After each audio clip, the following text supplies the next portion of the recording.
Hello there, and welcome to AM Prime on WESN Content Capital. I'm Keaton Shaw, joining you virtually this morning and for some time to come.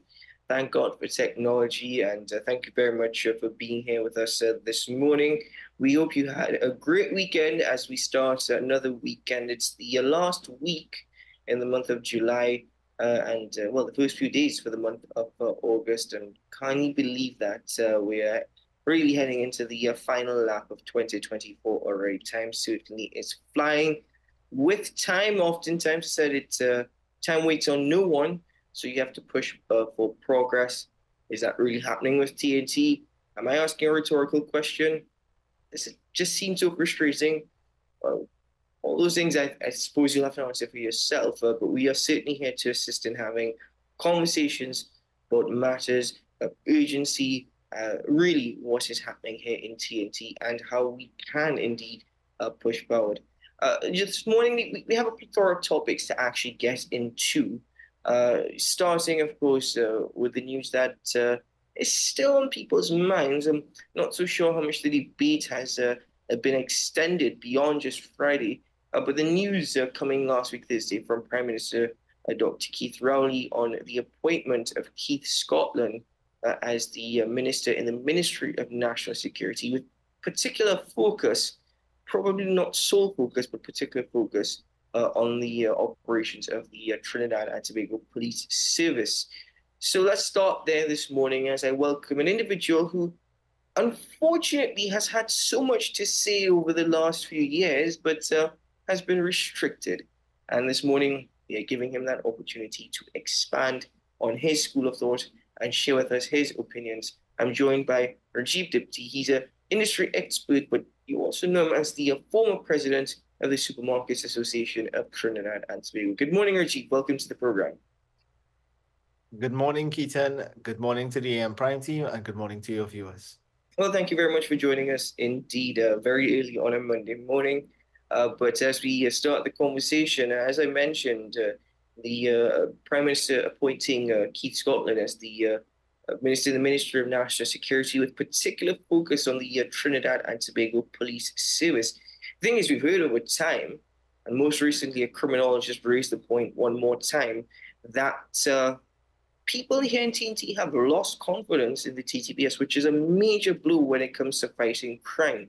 Keith Scotland, who is the former head of the Joint Select Committee on National Security and has had earlier with Christopher, the Commissioner of Police, appeared before him a number of times, now takes a position that focuses on the role of the TTPS. Your initial thoughts when the Prime Minister actually first made this announcement last week, Thursday?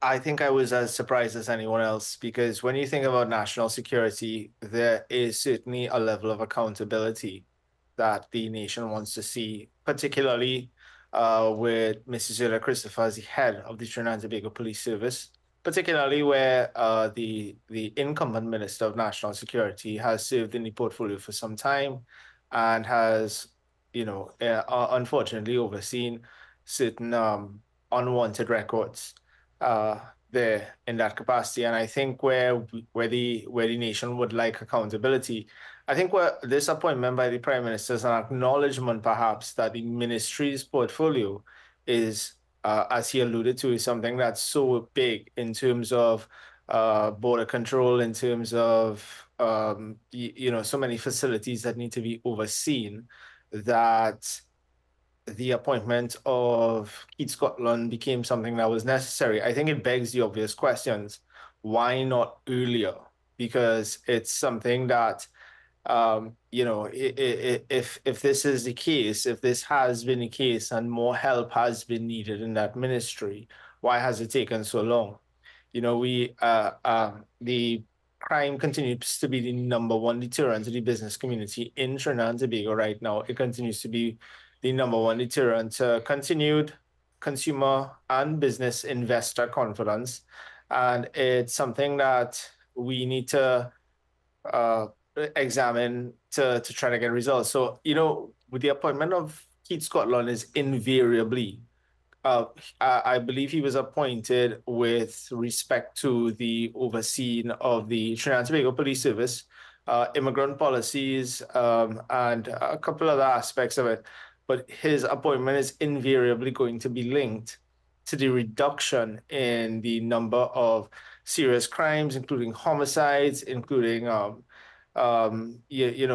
increasing public confidence in the Trinidad and Tobago Police Service when it's at a significant all-time low, and increasing those indices and metrics where public confidence can be restored, because there is a high level of perception of corruption in the Trinidad and Tobago Police Service. And not to mention the issues that continue to plague TTPS with the promotion of officers, the motivation of officers. And I expect that Mr. Scotland will have to hit the ground running to really ensure that this aspect of national security is enhanced, because Trinidad and Tobago Police Service is an institution with the immediate remit of providing relief to the public. The thing is that you said invariably linked to other aspects of national security, and perhaps the main points that you've raised is a reduction in homicides and the criminal situation overall, which plagues citizens, the business community alike. One of the thoughts that has been put out there is that this is quite possibly a demotion for Fitzgerald Hines. Keith Scotland was recently appointed as a senior counsel, and he's an attorney at law and was a practicing attorney at law with many years of experience. That being said, there is no doubt that Fitzgerald Hines, as minister, needs all the assistance that he can get, given the crime situation here in TNT. Does it really matter, though, whether or not this is seen as a demotion for Fitzgerald Hines? Is it possible that Keith Scotland is the one, given his senior status within the law fraternity, who may be actually running the operations of the Ministry of National Security? I don't particularly view it as an emotion. The way I tend to observe the situation is that there is a tradition right now where you observe several ministries that have a minister of the portfolio and a minister in the ministry of. It's almost akin to, well, listen, I'm going to be the chairman of the portfolio, but you're going to be the chief executive officer, ensuring that the operations, the responsibilities are discharged to a certain degree. And I believe that Keith Scotland is a very competent and capable individual. That said, however, there are lots of institutional challenges with national security, particularly where we've seen execution-style killings, particularly where we're seeing organized gang activity with numbers exceeding 5 to 10 at home invasions, at violent and armed robberies, a rise in domestic violence and cases. I mean, these are things that the public wants to see immediate relief with. So it's really up to Keith Scotland to work with Fitzgerald Hines, and from what I've seen, I think disappointment is going to be very difficult for Mr. Scotland, because he's going to be measured by a number of indices that are very challenging to bring down, that are very challenging to work with. All the issues remain at the level of TTPS. So, what the public's looking at right now is, how does this redound to a reduction in crime? How does this redound to a comfort for the ordinary citizen to feel more safe in Trinidad and Tobago? The thing is that you're right. It's going to take some time, and I'll get into that aspect just now. But that being said, the Prime Minister has taken decisive action. He's appointed a Deputy Minister of National Security. And the first point that you raised is, should this have been done sooner? But now that it has been done, what do you suppose are the other tools besides, budgetary allocations, which is over 70 billion in the last 10 years or so?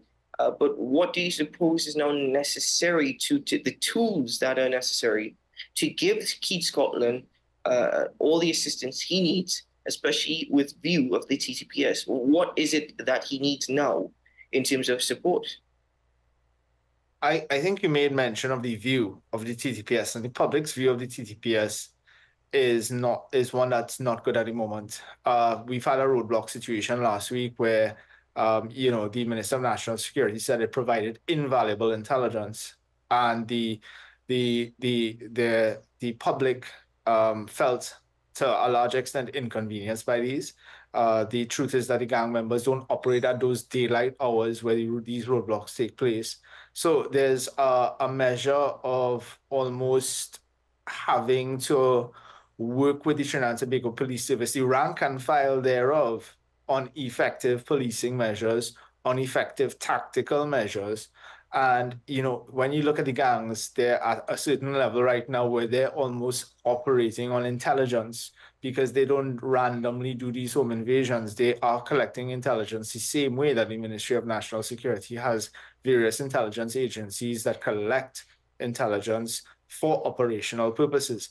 So it's about uptooling the organization, upskilling the organization, and really ensuring that effective policing is done to provide comfort to the national public. We have a number of, we are ranked on a number of indices in terms of violence, in terms of crime, in terms of we've seen a lot, and we are experiencing a lot where we are really looking now to the Trinidad and Tobago Police Service for institutional accountability. And that's something that's just not coming forward.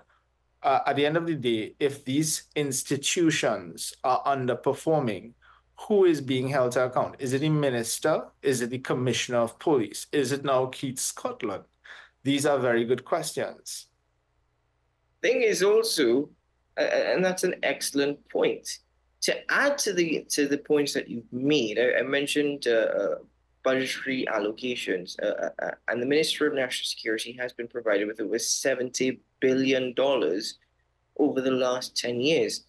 How do you measure returns on investment? I mean, they've oftentimes been one of the larger portions of our budget every year. But now, how do you measure returns on investment, especially for that large sum of money spread out over a decade? It's an excellent analysis of what turns out to be the lion's share of the budget. As someone who has analyzed that to an extent, you've seen that border control, that the equipment, the tools that are necessary to continue the protection thereof in terms of national security is a huge portfolio. It's between national security, health, and education. You have some of the biggest demands of the budget. And the truth is, though, for that kind of money, we should be seeing a more effective human resource asset on the ground. We should be seeing, and not just in terms of if they have access to new vehicles, new tactical gear, new weapons. We need to be seeing more. We need to demand more in terms of the protective services. And I say this not only for the Trinidad and Tobago Police Service, but for the regiment, but for the other protective services that are institutionalized to ensure the safety of citizens within Trinidad and Tobago. With respect to national security and the lion's share of the budget, it's something that's going to continue. It's something that has to continue. Crime continues to be the number one problem in Trinidad and Tobago, and it's not getting any better. In your opinion, I mean, I myself asked this question on Friday when we first had conversations on this, and I couldn't, in my position and capacity, still couldn't figure out quite an accurate response to the question as to how much time do you think is enough time to give Keith Scotland before being critical or judgmental of his ways as a deputy national security minister? There is 1 year left before a general election. It's obviously a critical time that TNT is facing, but how much time is enough time or too much time to give Keith Scotland before we start assessing him as a minister in the Ministry of National Security? I think it's a fair question in terms of accountability, Keaton. And, what the Prime Minister alluded to in particular is that for some time there's been the sitting council of the National Security Council, where various cabinet ministers sit on this council, so they are always being appraised of what's taking place at the level of national security. So I want to believe that Mr. Scotland has had that experience there for him to dive into this now. And I think that, where you haven't seen a change in the portfolio from Fitzgerald Hines is an admission by the Prime Minister that this is a very complex portfolio. And perhaps there are reasons that he remains there. There are reasons that he's being trusted to continue with the discharge of the duties of this portfolio. And that at this time, he benefits from what is noticeably an attorney at law, a senior counsel no less, being appointed to the role, as you put it, deputy minister in the Ministry of National Security. The public will demand instant results. At the level of the business community, I think there's always going to be support for the administration, where we try to see what is in reality an ameliorating appointment for a deteriorating situation, and a tacit admission by the Prime Minister that more needs to be done, that the crime situation is spiraling out of our control. And again, if you're not removing the incumbent minister and you're adding yet another cabinet minister to the portfolio, it's also telling that a year before elections that, again, what we're making every effort. I think that the public would like to see more from the Commissioner of Police in terms of accountability. The Commissioner of Police has alluded that, the COP has become a very administrative role and less of more of an impactful strategic one. And I think that I think what the public would like to see is a more hands-on approach, as they would have seen with former commissioners of police in the hot seat.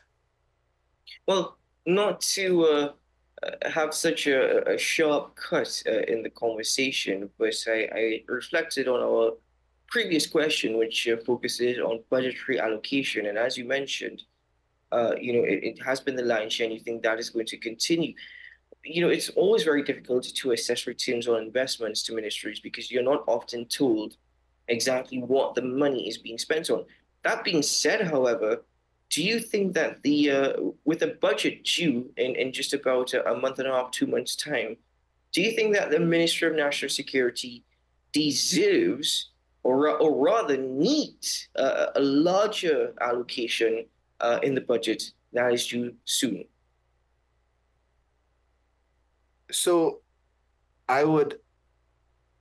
the way I would look at it is that you cannot take away from the Ministry of National Security. You have to what certainly needs to happen, particularly where a lot of, let's talk a little bit about the budget. So is there going to be a high level of deficit financing? What's going to be our debt to GDP ratio in terms of what we're borrowing, that kind of thing?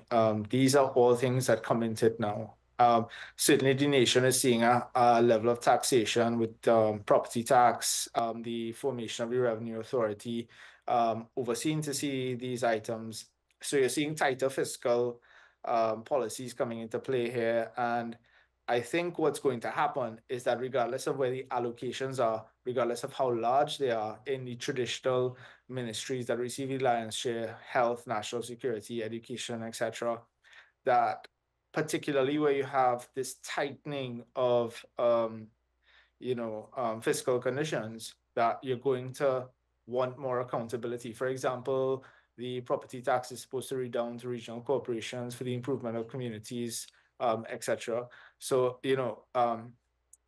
I think that if you're going to be granting, if you're going to be paying these items, if you're going to be giving allocations to certain ministries, there's a higher level of accountability that needs to be put out for the public, so that if we're spending money in certain ministries, if we're spending money in certain local government territories, that we want to see that this has been something that has been dutifully discharged by the government.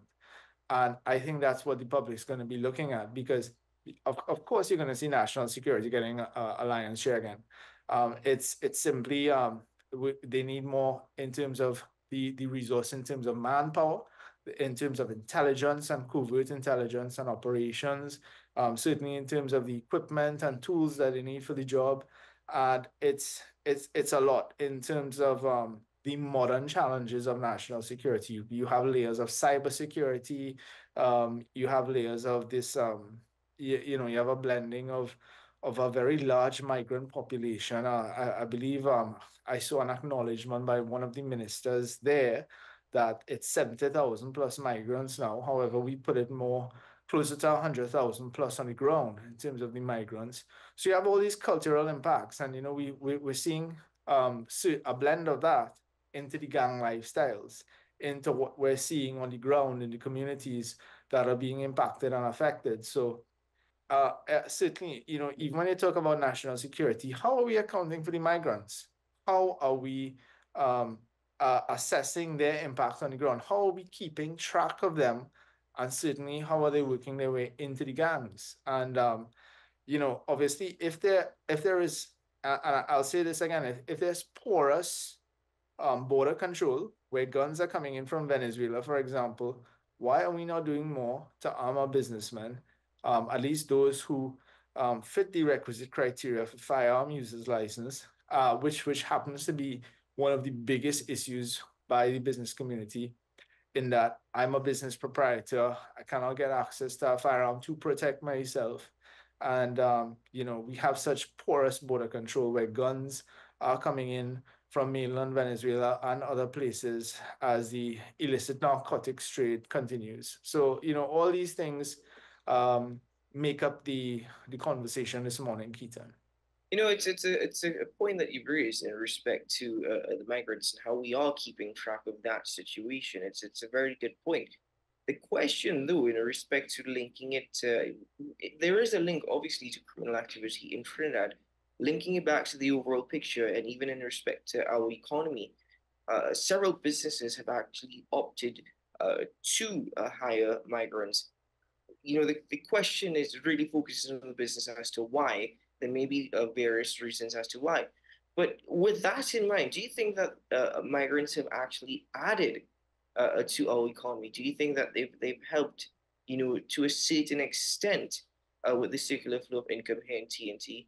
Or do you think that, it's the opposite of such?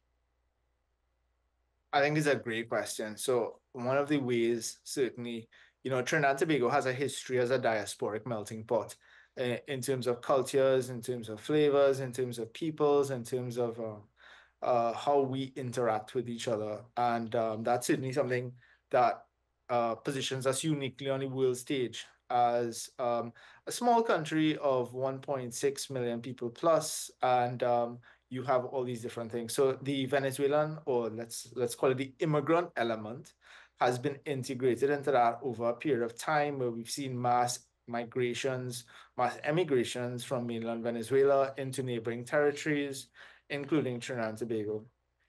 For some time, have all these so some good questions are, have all these migrants been nationalized to an extent where they can access education, healthcare? Have they received identification cards? Are they paying national insurance? Are they paying green fund? These are good questions. The business community has embraced their work ethic, certainly at the level of corporate Trinidad and Tobago in terms of SMEs. You see them there. You see them in agriculture. The work ethic has been great. The circular economy, in particular, of course, they have to earn a living in Trinidad and Tobago, so they're going to be contributing to the coffers of local business. That said, as well, there are also repatriations to families abroad at home, where they have to, ensure that they send something back home. But the unfortunate aspect of it is that they have added to the crime situation because a lot of them come from a space where they have become vulnerable. And I think when you talk about the human and arms trafficking from areas such as Venezuela, that that these elements, not just the guns, but the persons that are vulnerable, slip into the clutches of local elements and they get integrated. And certainly with respect to the home invasion scenario, you've seen that they are involved and that they are very numerous now within the local population. 100,000 plus is not an insignificant number when you consider what it means for such a small island and our diaspora.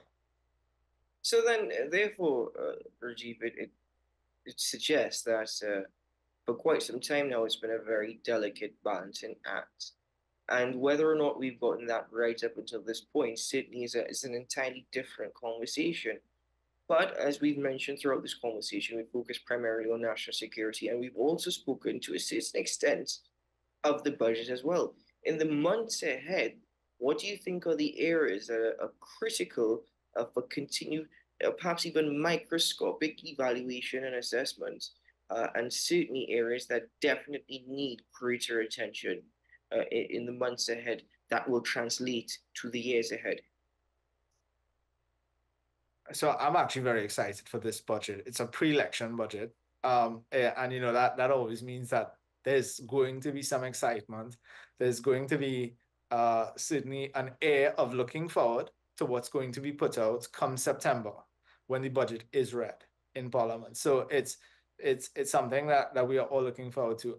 With respect to some of the macroscopic elements of the budget, certainly I've been taking note of what's been going on with the sale of the Petrotrin refinery to the particular individuals. I think that would definitely be a huge lift for Trinidad and Tobago when you consider what that means. Nearly 6 or 7 years on from the closure of the Petrotrin refinery. And I think that would be a huge boost for the economy. I also think that foreign direct investment, something that's being encouraged to a degree by, and something that is needed because we can't hide the fact that we have a forex strangle in Trinidad and Tobago with continued frustration to access foreign exchange. I think FDI is something that's going to be a um, that that we want to encourage in a big way in Trinidad and Tobago. I think the government is doing that. We've seen that with some of the rice mill interest from the Indian markets in particular. And you know, continuing this tone of Trinidad and Tobago and India doing business, I think it's excellent opportunities, given that our that given some of the production, there's export potential in Trinidad and Tobago for some of these continued bilateral linkages that we continue to pursue. I think when you continue to look at the macroscopic, there's going to be some desire for stimulation, and it's going to come in terms of projects being announced by the government in September. What these projects are, certainly people are going to be looking forward to it because you know, they want to make sure that at a certain level in the employment that you know that there's something to carry the economy. You know, from a microscopic perspective now, I think we go back to crime. Crime is something that needs to be addressed. It needs to be addressed not just at the level of Trinidad and Tobago Police Service, because you know, Keaton, that's always in some ways that's the Boboli, right? The Trinidad and Tobago Police Service. But let's talk about judicial review. Let's talk about the legislation in place. You know, let's talk about the penal measures that need to be enhanced so that when these perpetrators are caught, when these perpetrators are reprimanded and apprehended, how are we dealing with them? You know, does the death penalty need to come back on the table? There's been some discussions about that in formal and informal forums. Uh, how you know, how are we making crime as unattractive as possible for some of these offenses? And you know, predial larceny, I think is one of the worst crimes because farmers work so hard, they're vulnerable classes of people. Why don't we make it why don't we make the measures institutionally penal to the culprits of these kinds of crimes? Because we need to protect the livelihoods of people like that? You know, how are we looking at things in terms of legislation, the courts, and you know, the other institutions that prop up the work of the Trinidad and Tobago Police Service? So, you know, these are things that I think need reform, constitutional reform to an extent, legislative reform to an extent. And I've listened to quite a number of commentators make salient points on the topics. And I think it's something that needs to be done and right now, in the interest of Trinidad and Tobago, to ensure that we are providing the right kind of support to the protective services. My only wish, Urji, was that we had more time to continue the conversation. There are so many things that you have raised there, but I thank you very much for your time nonetheless, for joining me on AM Prime this morning. And I certainly welcome you back. There's a lot to speak about over the next few months and in the year ahead. So I definitely look forward to the conversations to come. Thank you very much for your contribution, though, this morning, whether it be your time or your opinions and thoughts. Thank you so much. Always a pleasure to be your guest, Keaton. Thank you to the Prime team, and good morning. Have a blessed day, Trinidad and Tobago. To you too. All the very best. Take care. Ladies and gentlemen, we do take a break here on AM Prime. We will return shortly as we continue this morning's edition of the program. We'll be right back.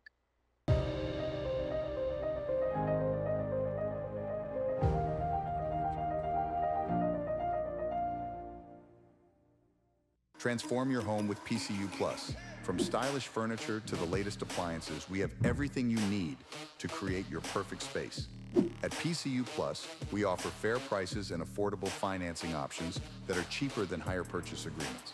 With convenient locations in San Fernando, Tobago, Arima, and our lifestyle showroom in Barataria, you're never far from the best deals. Visit PCU Plus today and discover why we're the top choice for quality furniture and appliances. PCU Plus, quality you trust, prices you'll love. Visit one of our locations or find us online to start transforming your home today.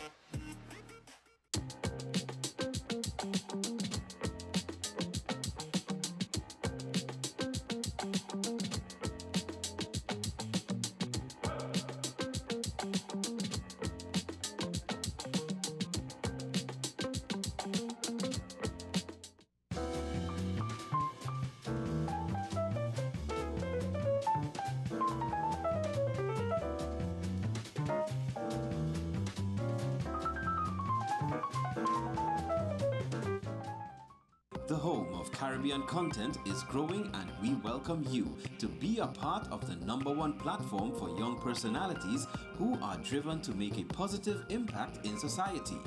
As we continue to reach every corner of Trinidad and Tobago through our daily broadcasts, our social media pages, or through our 75+ digital billboards across the nation, contact us to learn about our competitive rates via marketing at wesncc.com or call us at 628-5835. WESN Content Capital, television with a difference. FanZone, your reliable, authentic supplier, has just gotten better. You can now visit our website www.fanzonett.com for your authentic wear and collectibles. The only place where you can use both your Visa debit and credit cards. Visit our website fanzonett.com to make your purchase today.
Take some time for yourself or spend some time with the family at Sandy Point Village Hotel. Enjoy our various studio and suite apartments, self-contained with their own kitchenettes and Wi-Fi. We also have our famous 100-foot swimming pool and our beachfront restaurant, the Steak and Lobster Grill. And our location in Crown Point puts us near the center of activity from the nylon pool to the local nightlife. Call us and make your reservations at 639-8533, 389-2378, or email us at sandypointvillagehotel@gmail.com.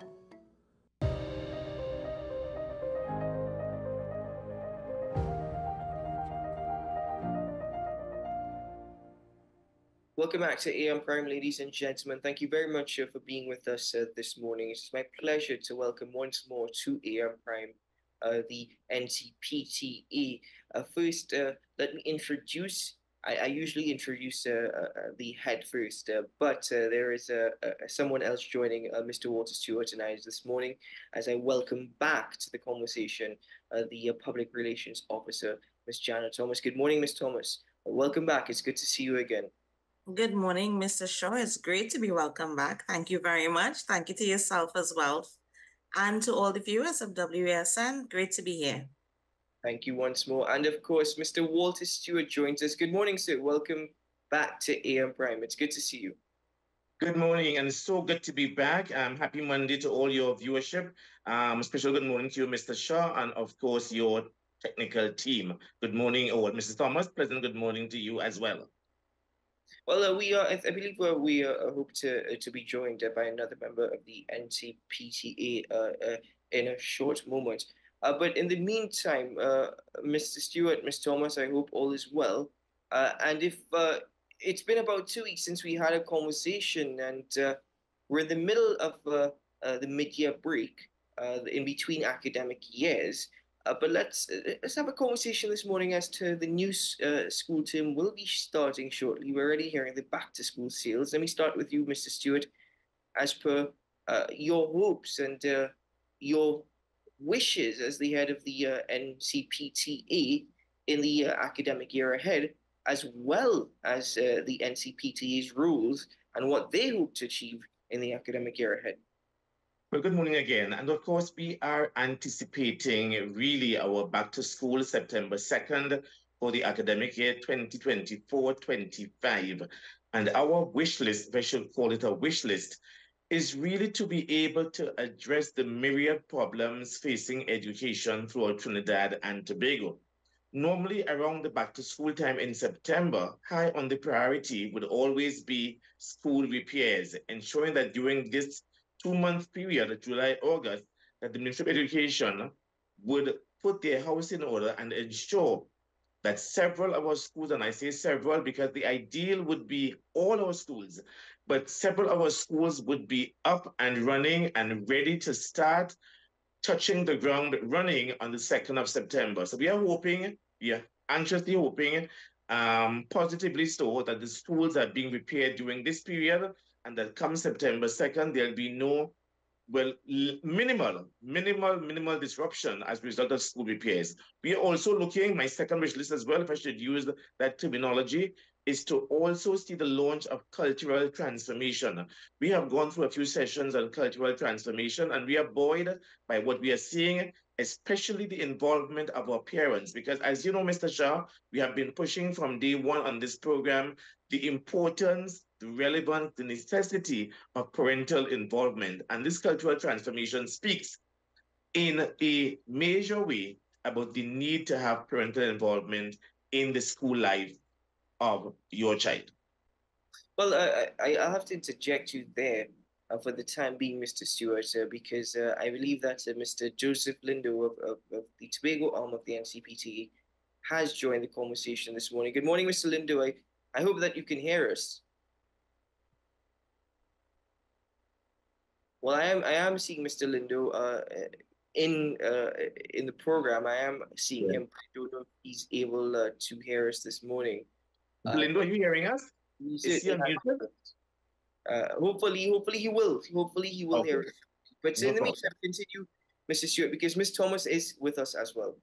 Sure. Well, I would want to have her weigh in as well on her wish list for 2024-2025. Tiara, Mrs. Thomas?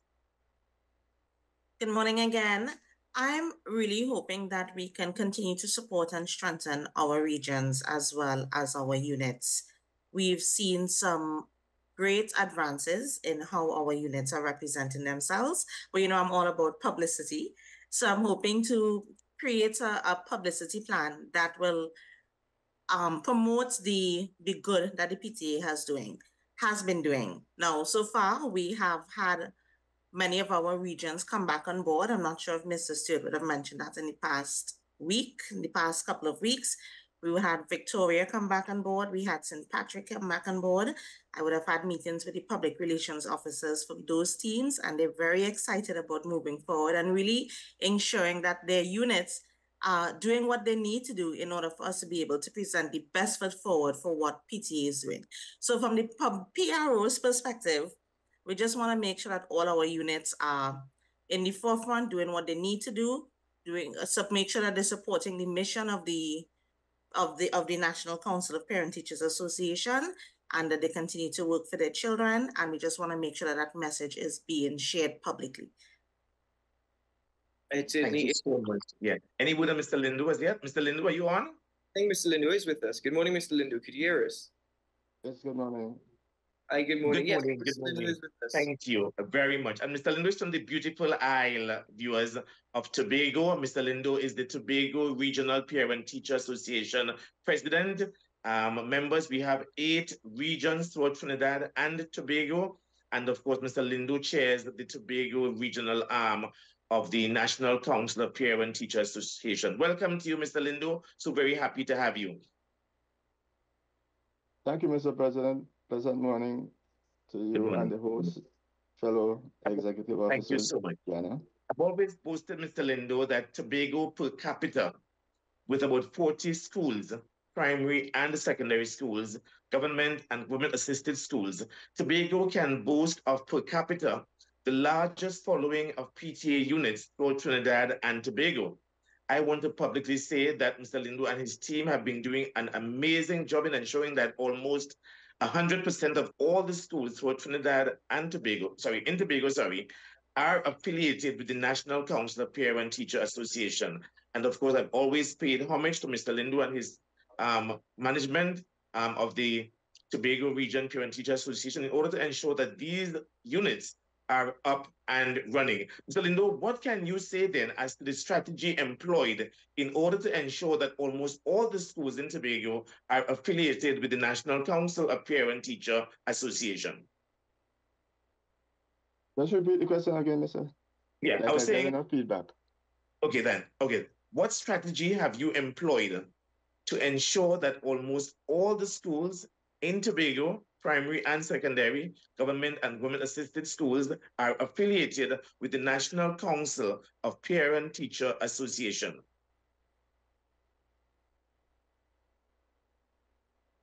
Hear me? Having some difficulty apparently. I think Mr. Lindo is with us. I think he's muted his device now. Oh, right. There you go, Mr. Lindo. Again. Right. So yes, I heard the question. You heard the question. Go ahead, sir. So Mr. Morning to all your viewers, your hosts and members far and wide. Since I became president of the Tobago Region Parent Teachers Association, that was my main drive, to have all our schools in Tobago affiliated to the National Parent Teachers Association. So we did embark on a drive since 2021, going to all the schools, those that were affiliated and became dormant, and those who were not affiliated, trying to bring those schools back on board and to make sure that every unit have a functioning executive.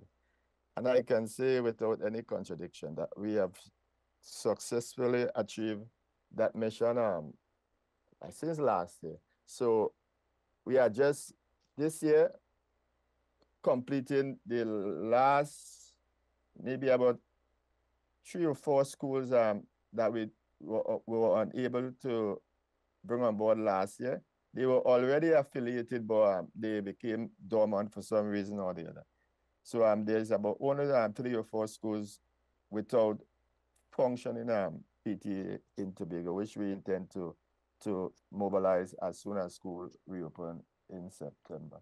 So that is the reason why sometimes at meetings you hear members of the Tobago region will be saying that Tobago is the #1 region in PTA at the moment, and it's because of that. Even the result of this year would have proved that something is happening in Tobago schools. We see the uptick in performance and result, and I am of the view that is because of the fact that at least 98% of the schools in Tobago have a functioning PTA in the schools. So and I'm glad you mentioned the SEA results in Tobago, Mr. Lindo, because that's where I'm heading now. I know that the emphasis, based upon your Secretary of the Division of Education, Research and Technology, the emphasis is not only on the top student, but of course the top schools. And I'm happy, based upon the reports coming out of Tobago, that 11 of your schools in Tobago at the SEA level crossed the average mean, which is excellent indeed. They have moved from 7 schools in 2023 to 11 schools in 2024 above the average mean. And I'm happy that you are alluding part of this success story is the involvement and the activity and the functionality of the Parent-Teacher Association movement, even within these 11 top schools in Tobago. Hats off to you. Let us segue a bit, Mr. Lindo, as we talk about the online learning program. And I know that you were part of the Hybrid Education Committee, which brought this into being earlier this year. Could you just tell us something briefly about this online learning policy that the Tobago House of Assembly through the Division of Education has undertaken? So I am really excited about this specific program because, Mr. President, you will remember during the COVID period, a lot of schools, particularly in Tobago, in the East, our students had a lot of problems. If not devices, it would have been connectivity.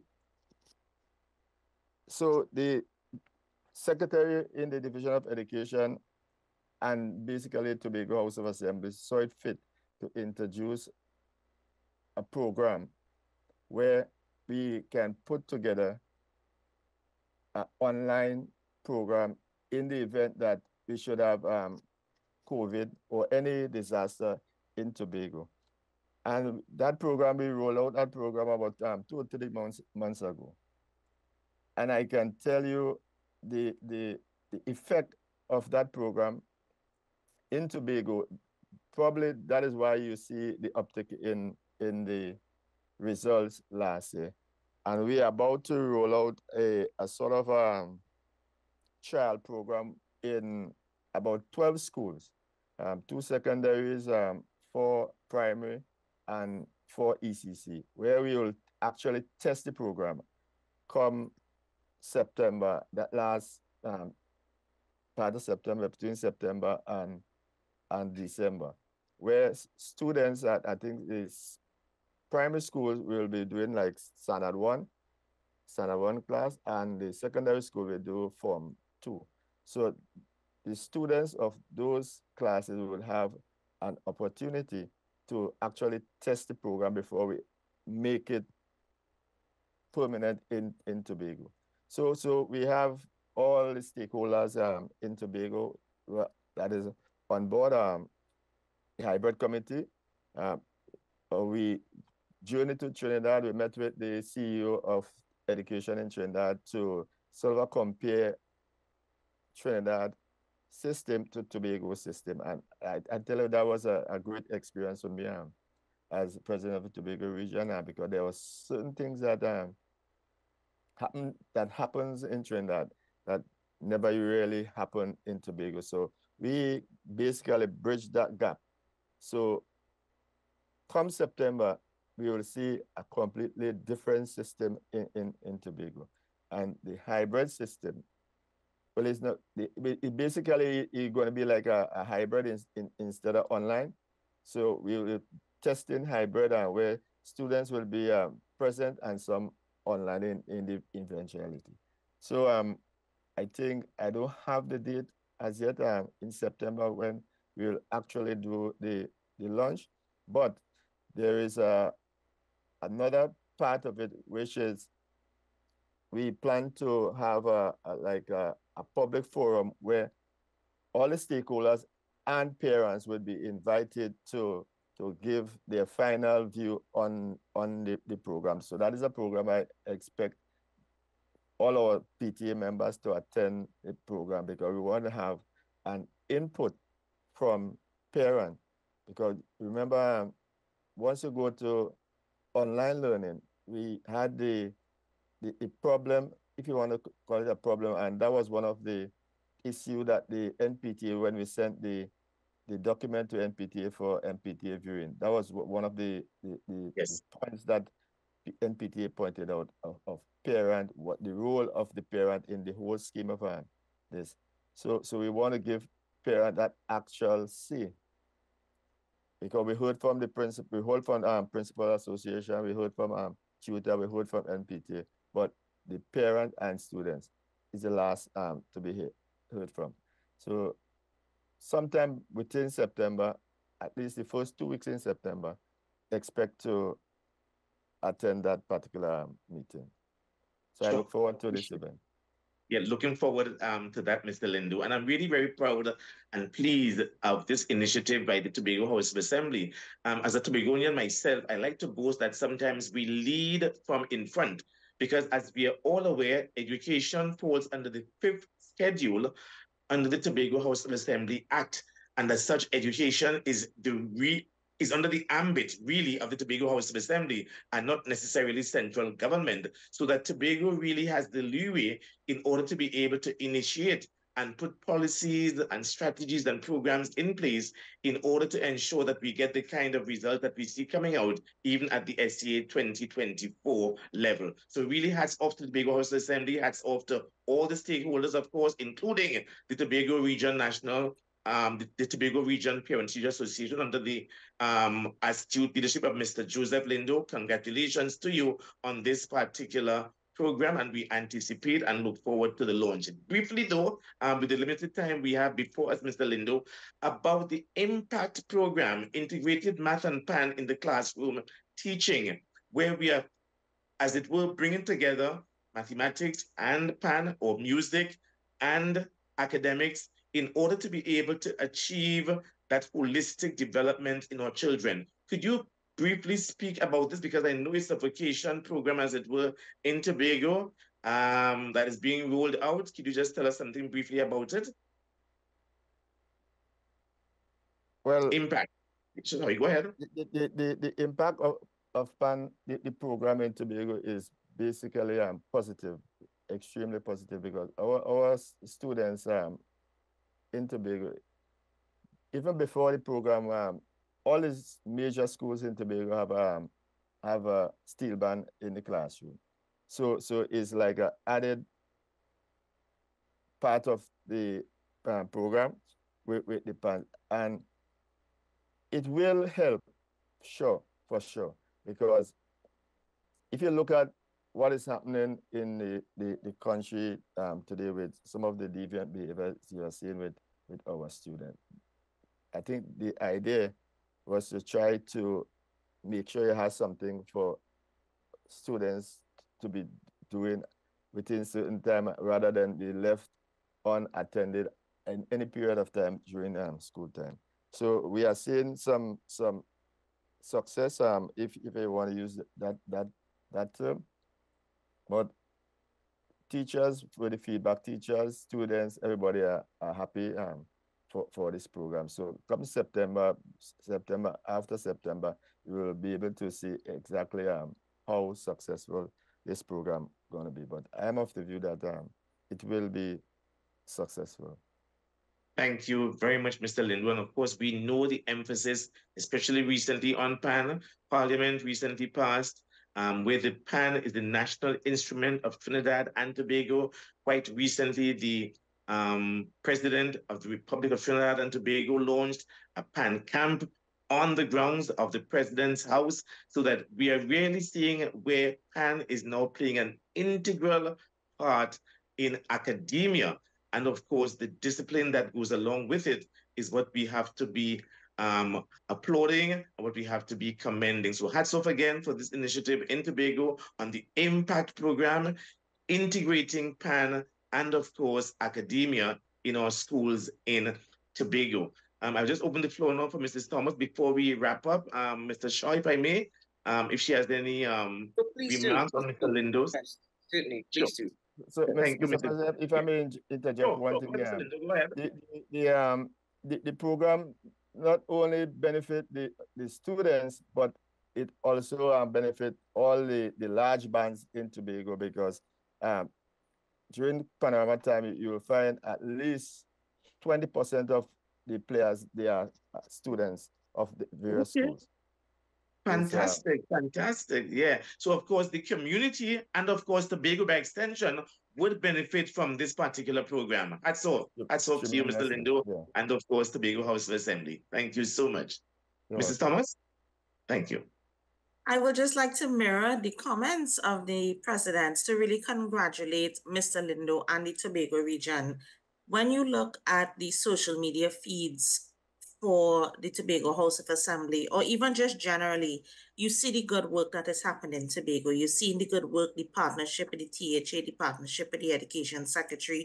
You're seeing all the schools being highlighted, the PAN initiatives. You're seeing the really benefit of what PTA is exuding from Tobago.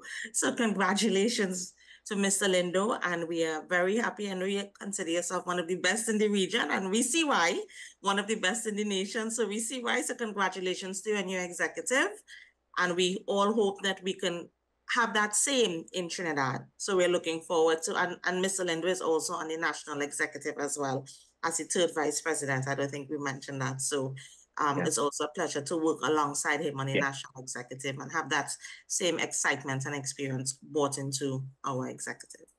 So thank you very much, Mr. Lindo, our second vice president on the national. So we really, really appreciate Mr. Lindo's input.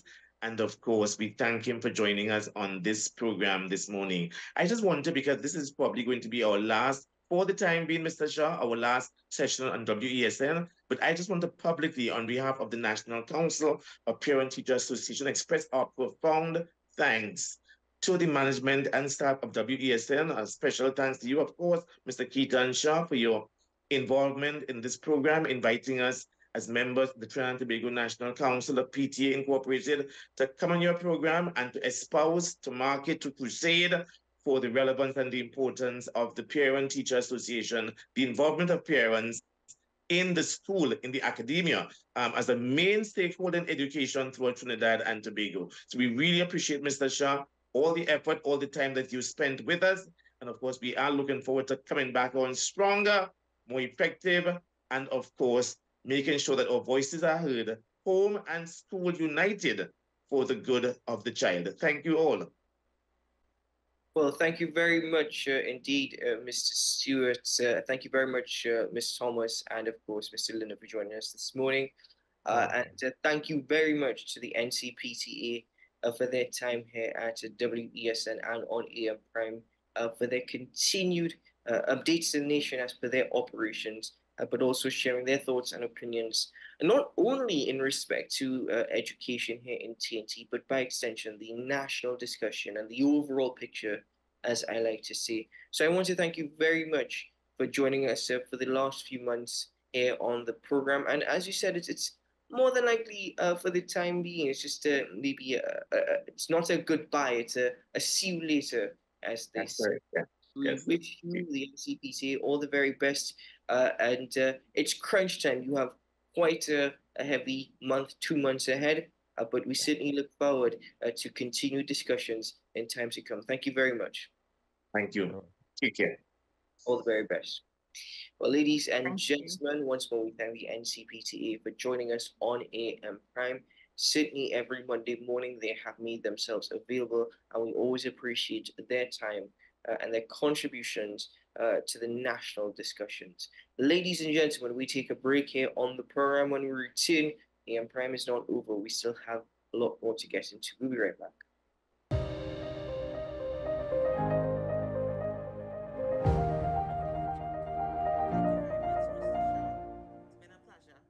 This is 10 Questions. I'm Andy Johnson. The distance from where we should be in the world in going forward on our commitments with climate change. The effects of climate change that cannot be accounted for. It's called loss and damage, and we're seeing loss and damage happening so much more in this decade and the previous decade. The principal term there was this question of the correspondent banking issues. That is why we're trying to build capacity with this country here, Trinidad and Tobago, and other countries in the region. Man is not showing any signs of stopping or even slowing down. More than half of the forest in Trinidad is already gone. All the plants and all the animals and all of the nice clean water and fresh air and everything had to be on this planet for humanity to have a chance. We have small change when it comes to countries that can take decisions, and when they speak, the world listens. The General Assembly is a very democratic forum. And Trinidad and Tobago has the same vote as Canada, in spite of the obvious difference in size.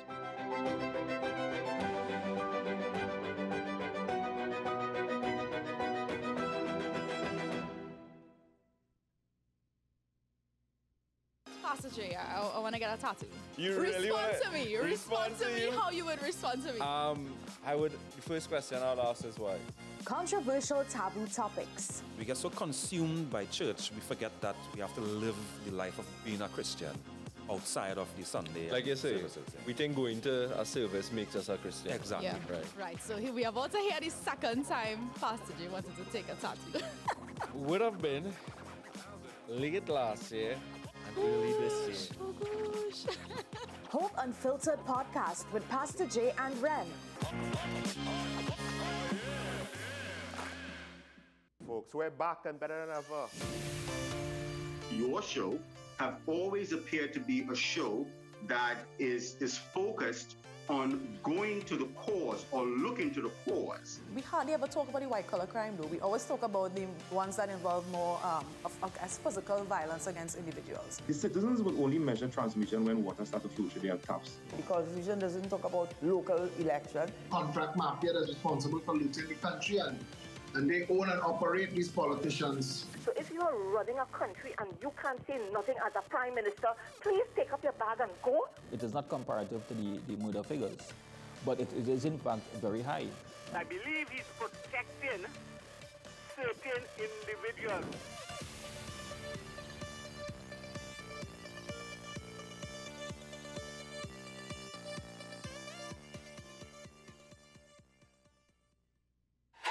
FanZone, your reliable, authentic supplier, has just gotten better. You can now visit our website, www.fanzonett.com, for your authentic wear and collectibles. The only place where you can use both your Visa debit and credit cards.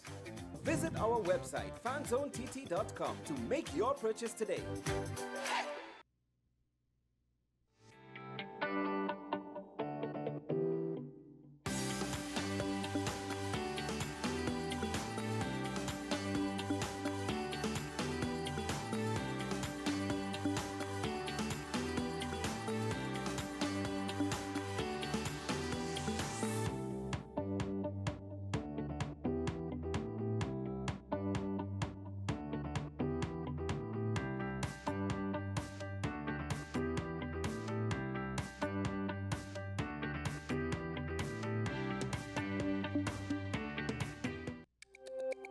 Every word, every line, every paragraph depicts a real moment in someone's life. A father, a sister, a mother, a brother. We at Newsday are dedicated to you, the people, and through independent, unwavering journalism, strive to always bring your stories to life. Because your stories are more than just words. Newsday, independent and credible. Transform your home with PCU Plus. From stylish furniture to the latest appliances, we have everything you need to create your perfect space. At PCU Plus, we offer fair prices and affordable financing options that are cheaper than hire purchase agreements. With convenient locations in San Fernando, Tobago, Arima, and our lifestyle showroom in Barataria, you're never far from the best deals. Visit PCU Plus today and discover why we're the top choice for quality furniture and appliances. PCU Plus, quality you trust, prices you'll love. Visit one of our locations or find us online to start transforming your home today.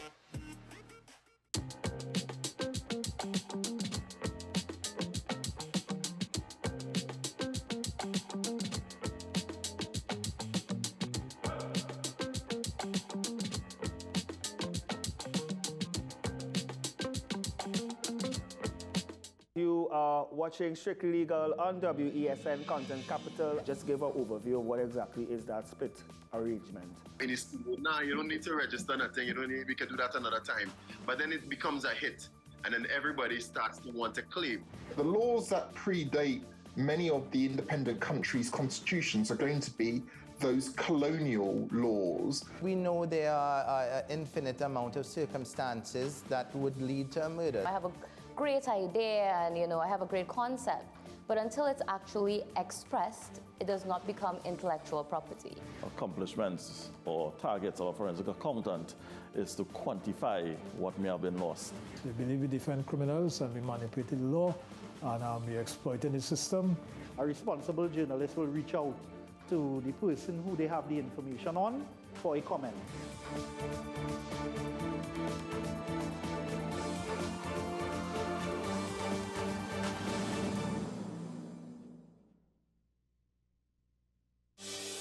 Join me, Dr. Nalini Kokram, on What's Up Doc, where we discuss all your burning questions concerning health.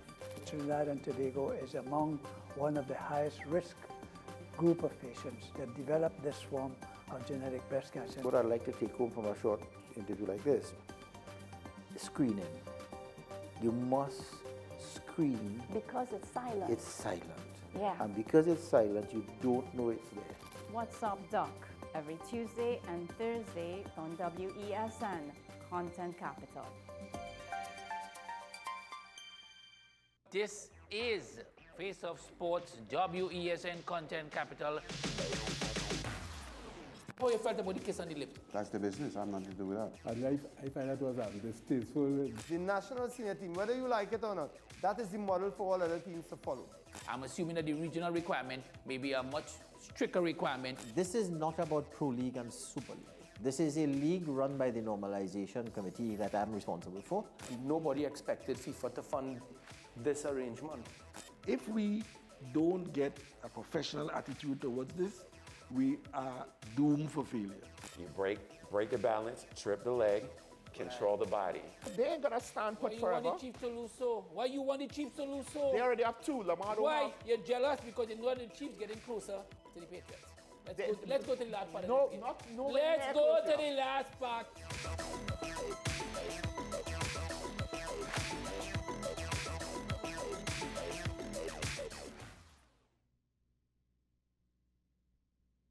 We are tackling the hard-hitting topics, some controversial topics, some topics we sweep under the rug. You don't always have to forgive in a relationship for it to move forward. If it is you are in a situation where you forgive the person, but to the detriment of yourself, what are you really doing? It is very uncommon for somebody in the younger age group to have dementia. Atheists don't not believe. Is that I can't disprove God, but you also can't prove God, so we cannot have a stalemate. You'll focus on the woman who's being the victim, right, or the man who's being the victim. We exclude the children. Folks are trying to study the underlying brain mechanism to figure out how does this particular disorder happen in the brain? How is the brain processing this? Don't worry about AI. Worry about humans working with AI. Are you willing to learn new skills to stay relevant for the future job market? That's the challenge that people are going to struggle with.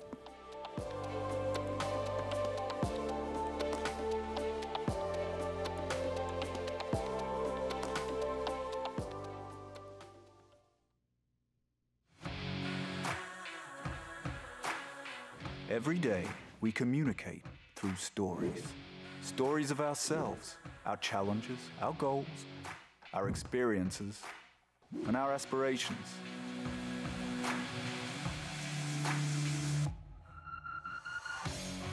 storytelling is an art that we have mastered. WESN Film Studios comprises a collaborative team of experts with extensive industry experience locally, regionally, and internationally.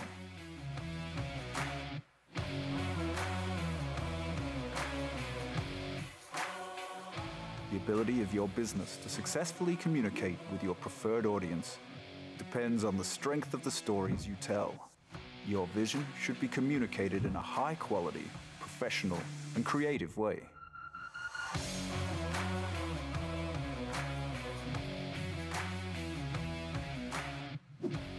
From concept to post-production, advertising to film, multi-camera productions, live events, streaming, and virtual conferencing, we are WESN Film Studio. Let your own unique voice be heard and your vision realized. Call us today at 628-5835 for your next production.